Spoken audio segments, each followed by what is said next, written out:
Welcome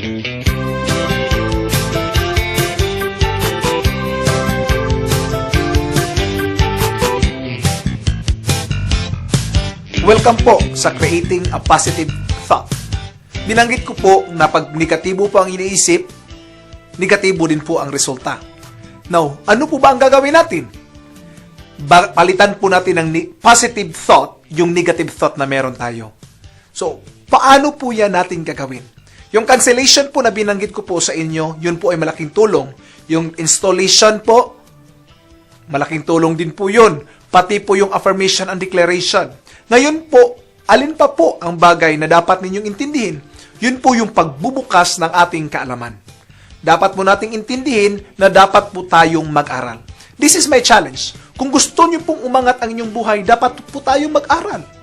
Set aside at least 20 minutes po araw-araw upang pag-aralan po ang patungkol sa pera.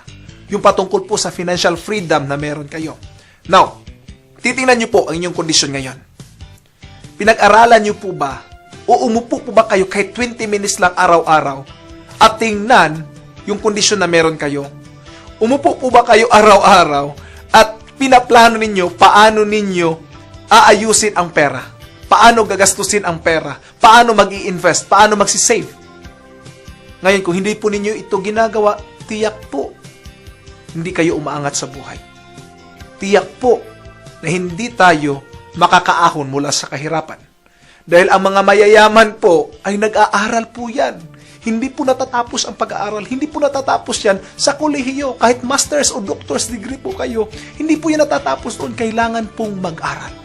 Kaya sa araw-araw po, towards financial freedom, kailangan po nating buksan ang kaisipan, develop a positive thought, mag-aral po tayo, at tiyak po, maaabot natin ang ating desire towards financial freedom. Maraming salamat po.